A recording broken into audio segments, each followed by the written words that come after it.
let's just jump on in. I'm just going to start sharing my screen and see how we get on. I guess before I do start, is my accent is pretty thick in the Kiwi world.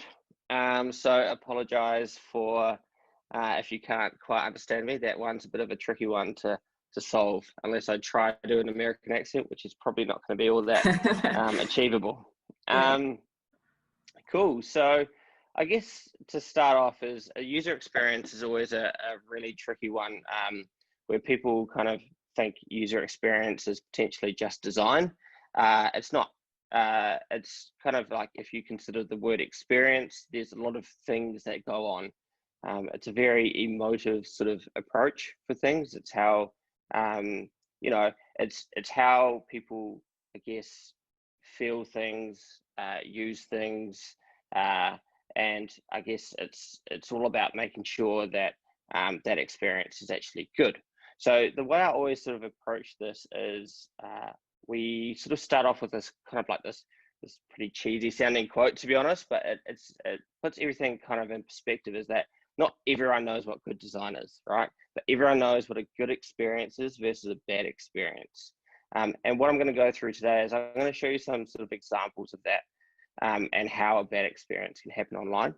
Today's primarily focused on commerce, so I guess there's lots of different UX between interactive UX that's meant to be fun versus something that's meant to convert. There's very big differences there.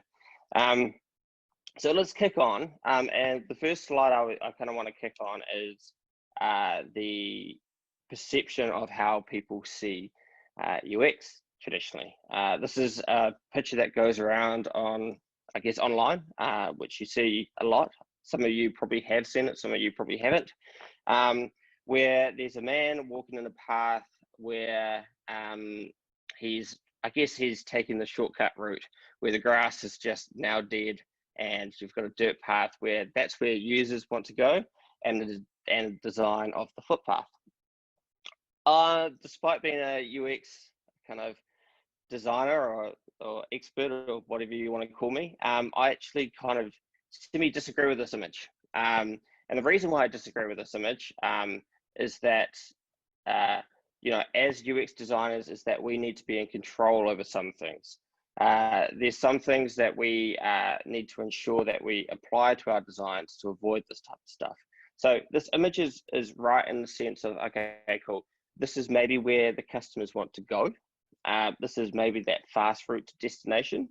And maybe this image is there for you to understand that you need to understand where those customers are going.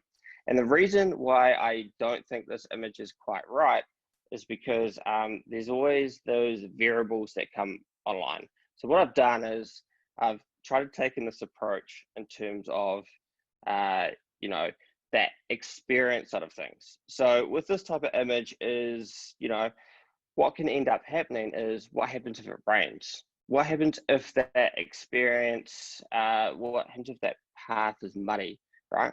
And this is the kind of ugly truth about e-commerce and user experience, is that there's so many variables that come into play to ensure that, you know, that experience works for one customer, and then that also works for customer B, customer C, customer D.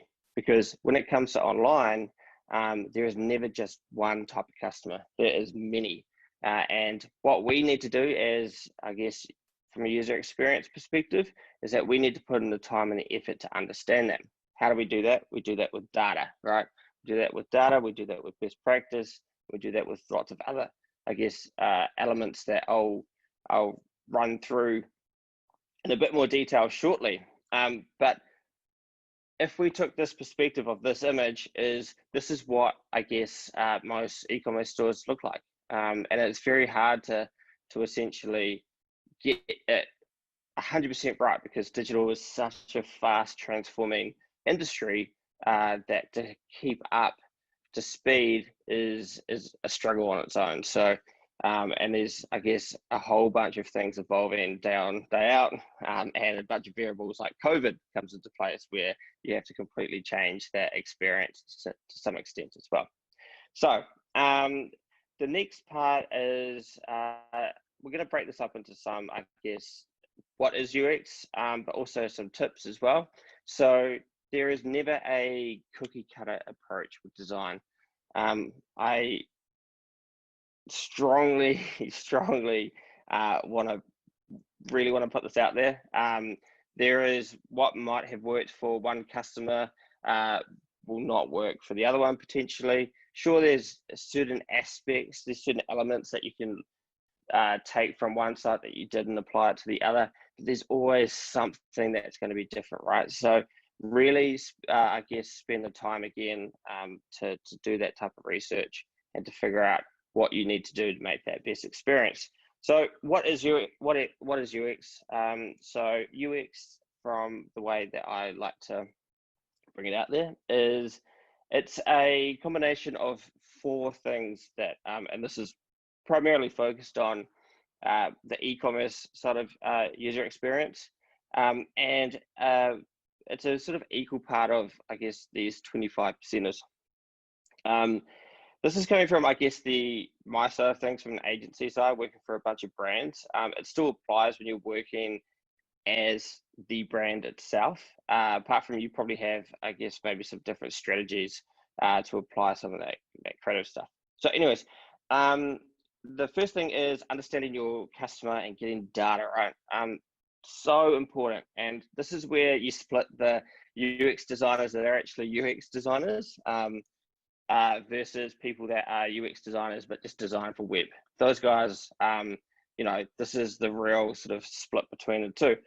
So what we tried to achieve from data is we tried to figure out, I guess, all the behaviors, right? We try to figure out who those customers are, and we really try to establish a strategy behind it. Data-driven design is exactly where it needs to go. Data does not lie, right? Unless your data is completely skewed and wrong, but it's the best way that you have to rationalize your decision.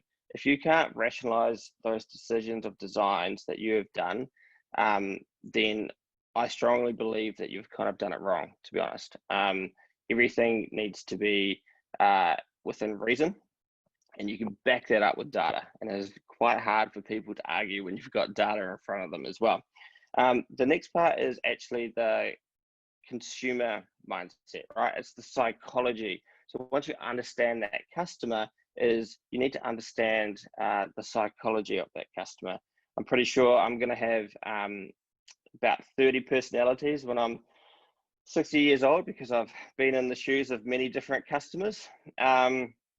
So it's kind of like chess. It's kind of like thinking a few steps ahead, and ensuring that what are those roadblocks? What are those types of things that may be considered?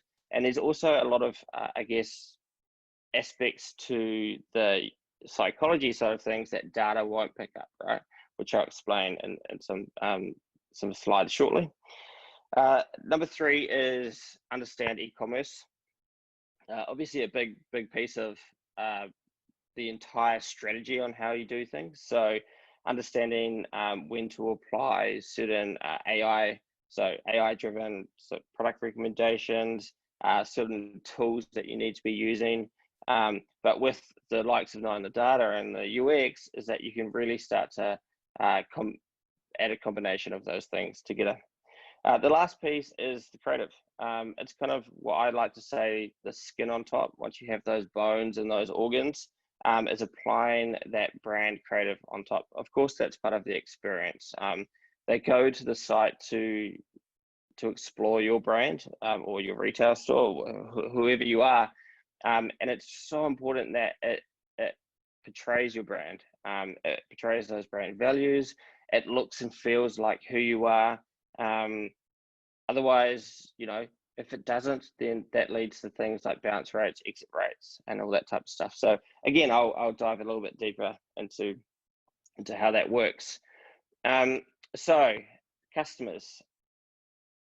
First thing with data, and you know, data is a really tricky thing. It is very easy. Well, it's not easy, but it is kind of achievable to, you know, go into analytics, get a bunch of data, pull out a bunch of information, but knowing what to do with that data, that's a whole different story. and then knowing how to apply a strategy behind that when it comes to design, that's a challenge on its own. But that's the whole fun of it. So first thing with data is to understand your audience. A bit like this illustration on the right, you wouldn't sell a vegan burger to, you wouldn't sell a meat burger to a vegan customer, right? It's applying that same sort of, I guess, mindset. So the things that you need to know is who are the ages, who are the people that are using them? Is it an older demographic where you need to apply bigger fonts, making sure that everything's legible, making sure that we've got, ADA compliance sort of aspects in there. It's knowing the genders. Gender is really important from tone of voice from the brand as well, making sure that it sounds and it attracts that type of gender. Location is equally as important, especially in the US, is that even if you're East Coast and West Coast, those audiences actually have, I guess, a different behavior in line as well. And on top of that is those devices, technology. There's so much that you can actually extract from that. It's identifying those objectives from those customers, right? So the audience might be, I don't know, let's say customer A, B, C, D. They all might have different objectives, whether that's someone that's done the research or returning to the site versus someone that's new to the site, doesn't understand the brand at all, versus, I guess, someone that's actually trying to do research on site as well. Affiliated markets, also, I'm going to keep saying everything's important because everything is important. But the reason why affiliated markets are important is it is actually important to do competitive research. And the reason for that is you need to understand how they are applying their UX, right? Because if your audience is spending time on, I guess, affiliated markets and competition and whatnot, is that you kind of want to still apply a user experience that they are accustomed to. You don't really want to completely change and flip it 180. You want to ensure that there's still something there that they can naturally move through the site without even having to think about it to some degree. The last, probably most important piece with the data, and hence the reason why it's circled, is that you have to segment. There's so many people looking at data that don't segment their data. So what I mean by that is, if you're looking at data and you know that audience, you're looking for information about behavioral stuff for people that are 65 plus, it is so important. I can't emphasize that enough. You really need to segment that data, and you really need to break down everything that's happening from that particular audience. So let's just dive on through. So I guess some screenshots of what I mean by understanding your audience and understanding your objectives. There's so many different types of sites out there, right? There's so, I guess, depending on who you are, is that every site looks different for a reason. I had someone recently ask me why not all our sites are, I guess, sexy, right? And the main sort of, I guess, answer to that is purely because it was designed to convert. The audience didn't want sexy. The audience wanted convenience. The audience wanted to ensure that all the information was up front. A bit like, I guess, the things like Home Depot. Actually, one of my favorite sites. Sure, it's not the prettiest, but gosh, they know how to. They've got some fantastic sort of conversion tools in there, and they've really thought it out from content to everything. So that's applying business strategy-led design, and not just being I'm designing for beautiful sites. And then there's obviously considerations from whether you're a brand trying to push, I guess, those visual elements, trying to really engage the customer by those big images and whatnot. I understand you need to understand that works for some customers. Obviously, that's for younger audiences, but that won't work for older audiences as well. So what do you do with that customer data, and what do those segments look like? Well, essentially those segments, they are, what you want to do is you want to ensure that you're looking at every single behavioral impact on that site. So you want to ensure that you're looking at things like, where are they coming from? What are those entry points? Are they coming from organic traffic that are coming from great content? Are they coming from Google Ads, where their engagement is a lot less interactive? Or are they direct? How are they actually entering the site? Are they coming direct to the homepage, or are they bypassing homepages and going through other pages as well? Because all that kind of consideration is what reflects bounce rates and ensuring that there's a good flow. Probably the most important piece, which I'm actually going to cover in a little bit more information, is how are those users navigating? It's such a tricky one to understand the importance of the search and navigation and when to apply it. So I've decided to create a few slides just on that alone, which I'll talk to about in a second.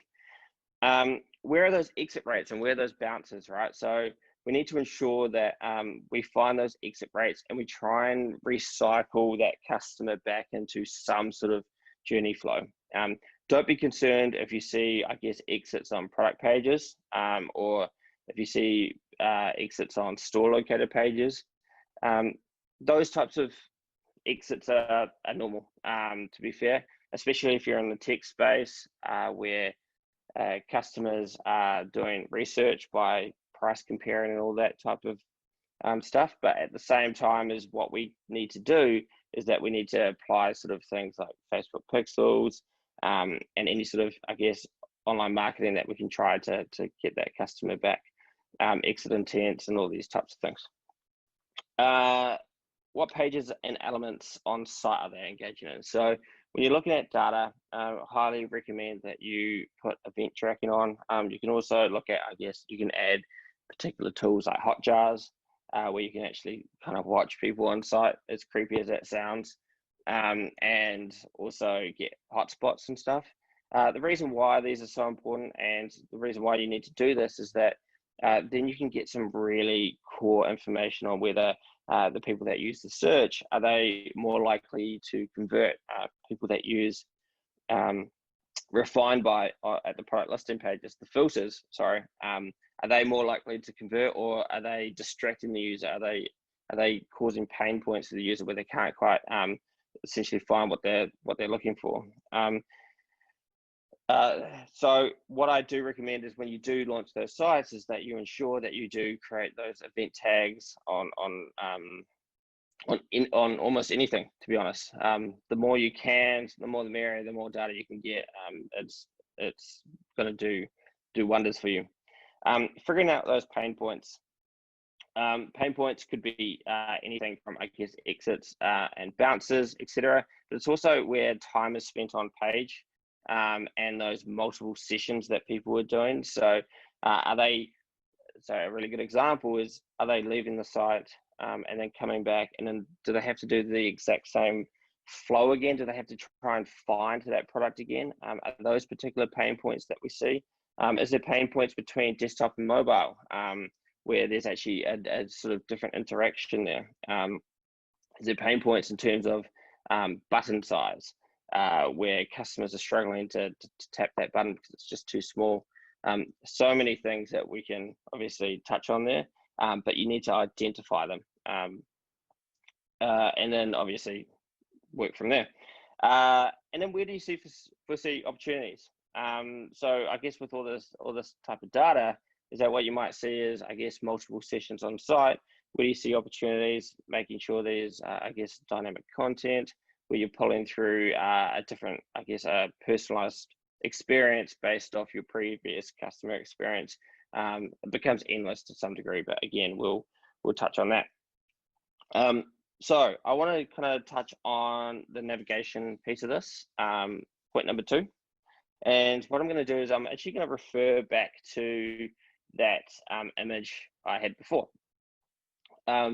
So what I want to explain is, and the reason why I want to use this image is, this is sort of the more accurate approach that I believe this image should be used. And that's the search versus the navigation. Everyone loves a search. Trust me, I love search, but you need to understand when search is applicable. Search is crazy powerful. Trust me, search will increase conversion, but you also have to understand when search is applicable, because search can be an extremely dangerous tool to use at the same time. Hence the reason why I say it can get a bit muddy, right? So how is search dangerous? Search is dangerous by essentially no result pages. They are a conversion killer, 100% a conversion killer. When you have things like search versus navigation, search opens up human errors, right? Where people can misspell things, where people are so damn specific in their search terms that you actually can't get any results at all, opposed to something like navigation, where you're actually very forceful in the way that you're trying to approach things. They can't actually really make a mistake. Surely, yes, there is the, it takes a little bit longer, I need to go hunt for that product, I need to go on a category page and maybe click on filters to apply a certain color. But at the same time, you as the business and you as the website, you are actually in control of the users. Where search, they are completely in control. So here's some, I guess, some poor examples of searches. As an example here on the top right, search for white shirt, and then some of your products come up with a black shirt. Yes, you're probably thinking is, okay, that shirt does come in white, but at the same time, it's so important to make sure those visuals actually reflect that search as well, because you know, it doesn't look right, it doesn't feel right from an experience point of view. It's making sure that you're accountable for those misspelling mistakes. Look at your data, look at your searches. It happens all the time. You know, whether that's people that can't spell or whether that's people that accidentally misspell it, it does happen. And then the next part of it is the one on the left-hand side where I'm searching for a DSLR, a camera, and then one of those cameras isn't even actually a DSLR, it's just a normal compact camera, and it's got 213 results. Well, that's not helping me as a user at all. That's, you know, sure, I could have been more specific, but 213 results is actually just a reason for me to leave. It's also a reason for me to refine my search, but the fact that it's actually searching for a compact camera and not a DSLR doesn't give me much hope. So that's kind of one aspect to it, and hence the reason why I call it a muddy experience. So what you need to do is that you actually need to identify when search is applicable. Some of this might be obvious to some people, but not obvious to others. So we drew this little fence around there to say retain control, right? Avoid people from crossing that path. You can do that. You can avoid that type of shortcut if you wanted to. It's just identifying where those shortcuts are being applied and where those shortcuts become dangerous, and when you apply best practice. So when do you apply this type of, I guess, navigation only? You know, there's many situations, heaps of them, but one of them is, I guess, when you want people to explore. Okay, so search is a very direct thing. It's typically when you're trying to find, you know, specific types of information, but you have to, as a user, know exactly what you want. Sometimes, when especially you see it in the fashion space, is I actually don't want my customers to search. I actually want my customers to explore, right? I don't want my customers to essentially look for a colored shoe. I want them to look at all my shoes and potentially they might make up their mind for a different type of product, or it might sell two products. A really good one is we've got a client in New Zealand in the jewelry space where, you know, you have new collections, where you can actually end up doing a lot of cross-selling, where you can sell earrings with necklaces with rings, etc. So what we're trying to achieve is that we actually want that customer is going through a discovery phase. We want them to look at almost all the rings because the product range is not actually huge, and then sort of kind of make up their mind from there. You'd also see no searches on things like healthcare stuff because, you know, really, what are you kind of going to search? It becomes a very jargon-heavy sort of site where search terms, again, become extremely dangerous, where you don't know what customers are searching and whatnot. But at the same time, you apply things like live chats, where if they do need those types of help, they can actually talk to support and then help guide people into a conversion from there. And then the same thing happens with, I guess, a very jargon-driven website, which is things like Casper, very small product ranges, but again, it's forcing people into the navigation. There's also the other aspect, which is probably the more popular one, which I'm a fan of personally, is you still allow search, but you kind of you limit it, right? So I guess the idea of this picture here is, if it's not clear, is that you can still walk through this path. You just have to walk through the trees, right? Like you just, I should have maybe made a bit more of a clear path there, but at the same time, it's what this is trying to indicate is that search is secondary to the navigation as well. So this is probably like I said before, the more traditional method that you would see. And here's an example that Warby Parker does. It's good and it's bad, right? And I just want to try to explain this. So Warby Parker, they again force people into navigation, where it is I guess the nav is primarily the most prominent spot on that site, center, front. It's kind of got its own layer there, and the search is hidden behind a little search icon. Yes, that's also known as, I guess, could be known as trendy. It's designed to keep it nice and clean and simple, but it's also known that you don't really want your customers to search at all times. So what I did was I searched for circular. And what I mean by circular is I want to find circular frames. If you actually search for anything that's like even sunglasses, it doesn't give you a result, which is pretty dangerous, right? It's pretty dangerous in the fact that you aren't giving results, which means, again, potentially exit rates. Then exit rates affect your conversion. There's so many things behind it. But what they have used the search for is when you're searching for product names. So things like the Francis. So what they're using the search for is more the people that actually know Warby Parker as a business, people that potentially wear the Francis and maybe they lost a pair, they're wearing a pair, or they've done the research prior to this and just trying to find that product again as fast as possible. Where if you did the other way around, where you became very, I guess, specific in your search, is that, again, there's room for error where the customer, you kind of lose that exploring element, and the customer can go into such fine detail where you get those sort of zero results. Where you would see, I guess, this type of stuff apply is a lot in the fashion space. Whether that's a big retailer, small retailer, there's different ways when you need to know when to apply this. Some massive retailers still have the tiny little search icon in there, despite having thousands and thousands of SKUs. It could be the method that they're trying to do, again, to force people into the navigation, or they just haven't quite experienced, what it's like to have a very prominent search and the idea of prominent search. So let's jump onto there. So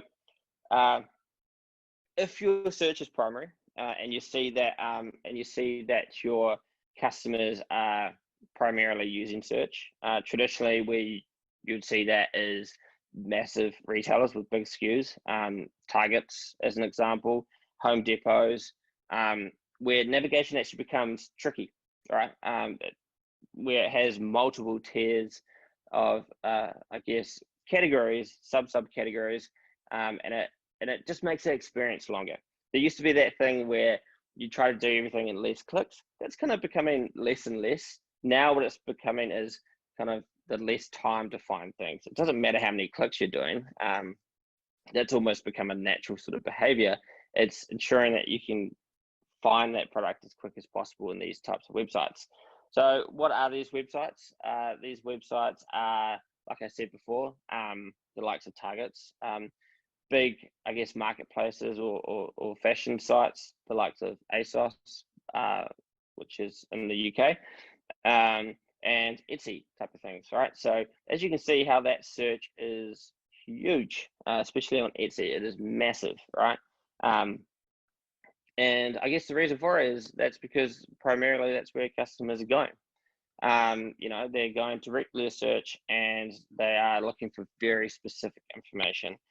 It is so critical that if you see that search is the primary source, or if you just know that needs to happen, invest in search. Like I can't stress that enough. Invest in the search to ensure that we can make sure that we try to avoid zero search result pages. So here's some examples just to pull through, and I guess some solutions for that type of stuff. Is the one on the left hand side is a retail Australian retailer, and their search is instant, right? And how they apply their search is they apply their search like a category page. Sorry, I call them category page. Pretty sure you guys know them as product listing pages, where you have the filters on the left hand side.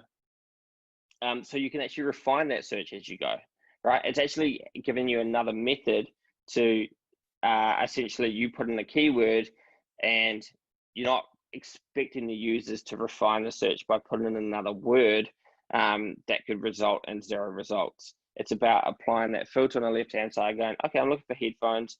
Am I actually looking for skull candy headphones? Yes, okay, I'm going to click that. Or, okay, cool, do I want wireless skull candy headphones? Opposed to actually forcing those customers into typing that type of information.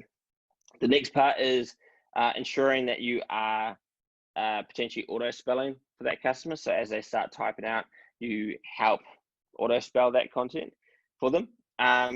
But also search for what you believe they're searching for, right? So you can use tools like Algolia to help manage this type of stuff, and ensuring that, okay, in this situation here, I'm looking at a t-shirt. We also search t-shirt, right? And giving you results and not giving you those zero results pages. The next thing is, I guess, helping recent searches as well. So if you were to be coming back to the site, helping sort of just re-engage those customers. But also what you can do is some pretty cool stuff, like I guess scanning barcodes, where it becomes a very omni-channel experience. Like as an example, one working for in Australia, it's a B2B company where they sell fasteners like nuts and bolts, where we've got a scan tool, which the site will be launching soon, but you've got a scan tool where the customers are actually on site on some sort of premise, and they can scan the barcode box and find that product from there. So many different solutions to go forward. Cool. Next part is the transactional behavior. So from a data perspective, is knowing how these guys are transacting. Is it an impulse buying? So what I mean by that is that, do you even need to think? Are these guys just quick, actionable? Again, you see it a lot in the fashion space. They know exactly if they want to buy. It's also, I guess, you can also see it in like supplements and foods and all that type of stuff as well. But however, what kind of research those types of customers need to do? Is it an investment? So what I mean by that is, one, an investment could be, is it expensive? Does it require a lot of research, a lot of, I guess, price comparing for you to actually win that conversion? There's a lot of methods that need to be considered for that type of behavior, where you have multiple sessions occur. A really good example, and something that COVID-19 has kind of brought forward a lot, is people are doing virtual consultations, right? So if you're looking at buying a new camera and you want to know a bunch of information, where traditionally you might talk on live chat, but maybe you give the customers some control where they can actually book some time with you, where then you can talk to a camera expert and they can help guide you into those types of conversion paths. The next one is repetitive purchase. So a really good example of that is your groceries. Should there be types of things like where you can create your own shopping list, but then you take the approach like Pinterest, where you essentially have boards and then you have different products and boards. And then it's also those dynamic content and AI-driven product recommendations, cross-selling, so many aspects to it that you need to consider. Sessions to transact, that's got to do with the investment side of things. Sometimes there's multiple sort of layers to this, where it takes customers many sessions to transact. So figuring out that strategy to ensure that it makes it very easy for them to find those types of products that they're looking at previously, but also strategies like those book consultations to try and get them over the line. Why are they spending so many sessions to transact? Conversion via channels, so important, and probably something I can't touch on today, but the value of SEO. You know, like, how are these customers coming from organic search? Are they coming from a certain blog article about skincare? Maybe you've got acne issues, and you've got a beautiful content pages where it becomes information about how benefits and whatnot. How do you convert that customer back in via that type of channel? Or how's that channel coming from, I guess, things like Instagram, where it becomes a lot more aspirational driven to some degree? Those types of behaviors are very different from each other. Average order values, you know, again, that's to help drive bigger order values. What can we do to apply cross-selling, upselling, etc.? And is there much, I guess, discrepancy between those average order values, and what is creating those discrepancies? And then the last piece of this is, how do we keep customers engaged post-transaction, right? So you can actually see, I guess, lifetime value of customers via data, and ensuring that you've got practices in place to keep that in flow. You know, ideas like loyalty programs and email automation to ensure that you've got you know, a flow coming back in, and that you're assuring that you're not taking the set and forget type of approach. Next phase is, when you are looking at this data and you are designing, please just make sure that you don't sacrifice the user experience for the 0.5%, 1%, 2%. You know, I've done it. I've made that mistake in the past a long time ago, but it does really need to be crystal clear. You know, there's sometimes you go through these sort of workshops, and you're like, yeah, what if this happens? What like, that would be amazing, which we call the unicorn effect. But are you actually sacrificing the other 99.5% there, right? Because that's your money.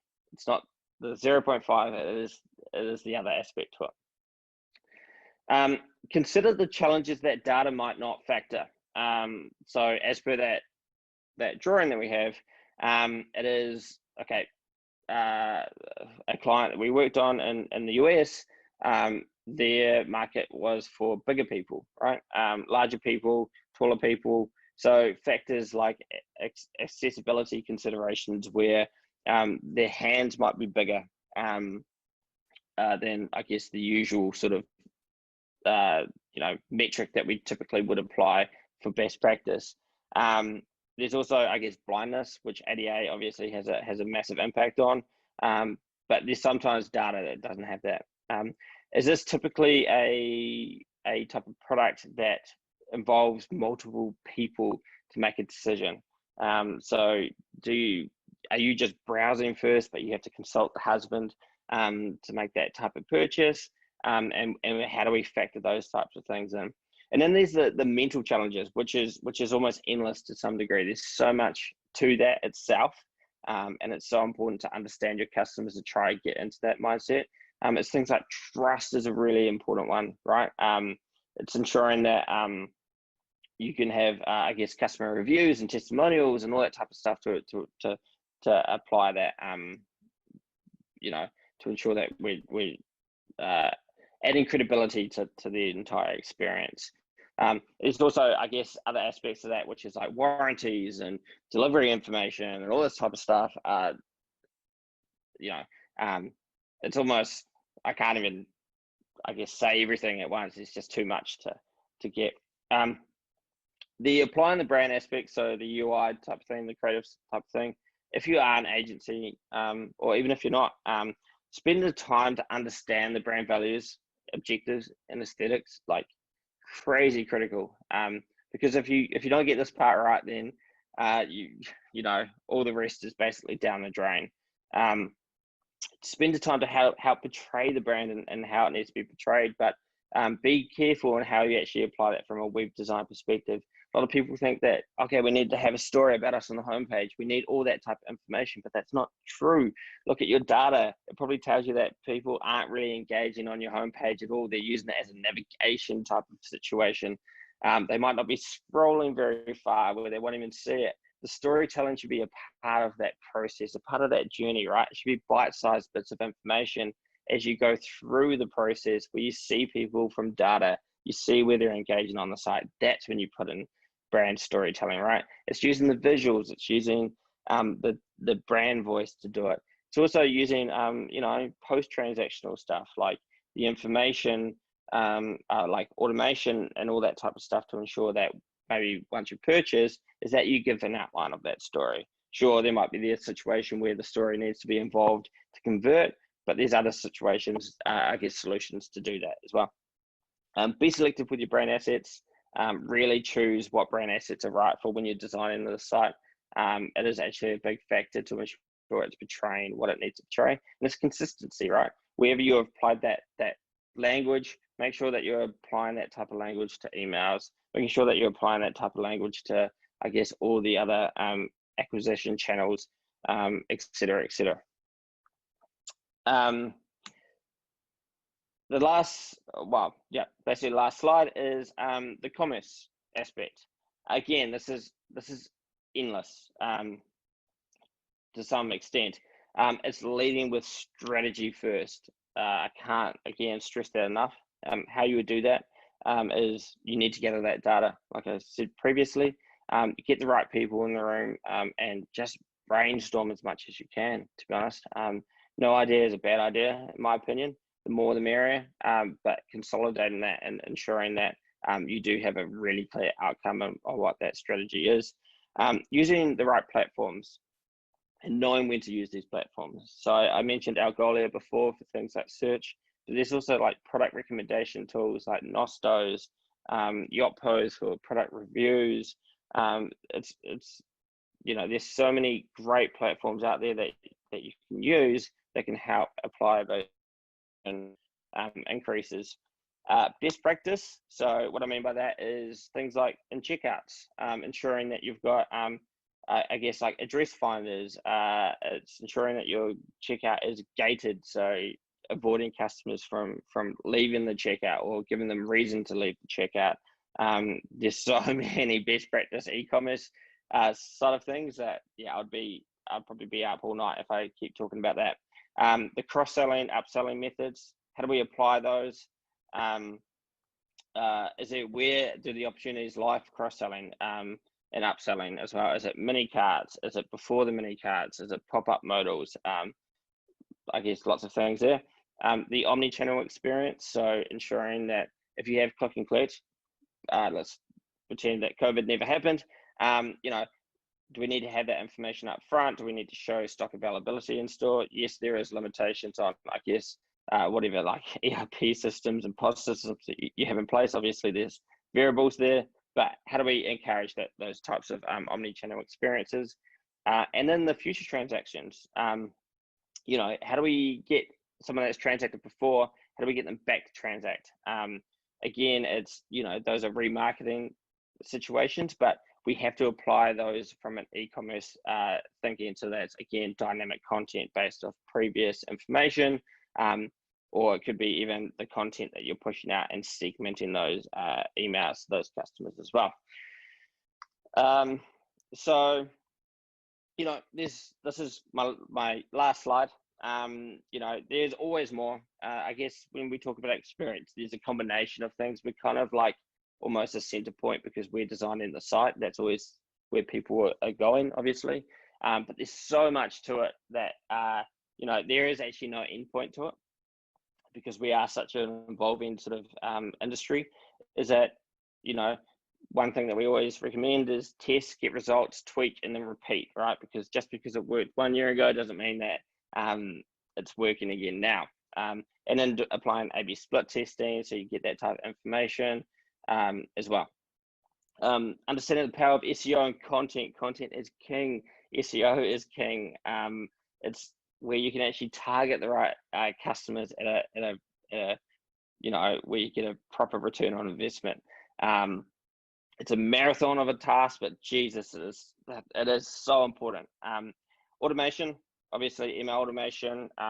One, it makes it more simple for you guys to manage, but also it's a very powerful tool to for conversion.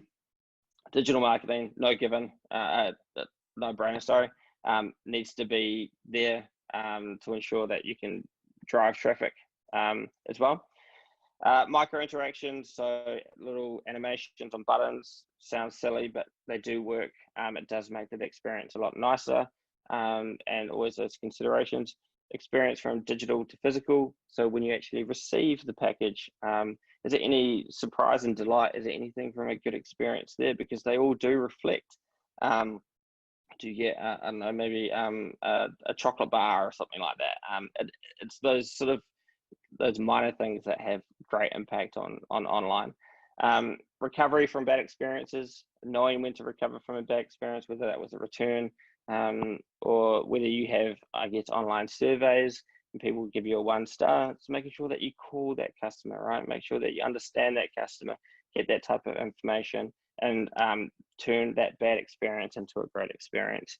Plus many more considerations that come into play. I had 45 minutes, which I think I've just nailed, and that was kind of it. But if you do have any questions, feel free to hit me up on, I guess, LinkedIn or email me. And yeah, I think that's me. Awesome. Thank you so much, Ryan. That was perfect. Definitely a lot was covered, so thank you for sharing.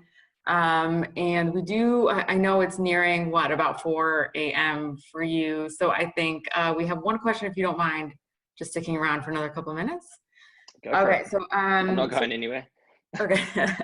So for merchants who are working on a limited budget, what do you recommend the first thing, or first three things that they tackle in order of importance? And I think with the data kind of being a main focus, it sounds like that might be one, but I'll let you kind of answer that. Yeah, so budget, the right platform is probably the right thing, right? So whether you're wanting to go with Shopify or something like BigCommerce or Magento, it kind of probably breaks that budget. But knowing what you want that platform to do is a really big one, because I guess with things like Shopify, you have to apply apps. Apps become quite a costly exercise for where you pay in monthly, subscriptions type of thing. Yes, the data is another really important thing. So it's always should be the starting point, because then you can actually find out what that solution is going to be before you start to spend. You can actually understand that customer. But at the same time, if you are, say, I don't know, maybe a startup or whether you don't have much insights on that, doesn't mean that you can't gather, I guess, data from online. There's lots out there that you can source. And you can also, I guess, send out sort of queries to customers and get their insights too. Some customers love to give their insights, so give them the opportunity to. Number 3, in terms of priority, is it's a tricky one. I kind of like to say that the start small, fail small situation, right? Test the waters. Don't try to spend all your, I guess, depending on your budget, but don't try to do the Ferrari first. Try and figure out what works and then evolve from there. Go quick to market, understand the elements so you can gather that data, and then evolve from there and start to spend that money on what actually is working versus what isn't. Okay, yeah, perfect. And I think it all goes back to what, one of the themes, not just only data, but really understanding your audience too, to properly understand what they're looking for, their journey they're taking, in order to really understand, what speaks to them, right? Yeah, 100%. So I think, thank you again. That was great, amazing presentation. I hope everyone got as much value out of that as I did myself.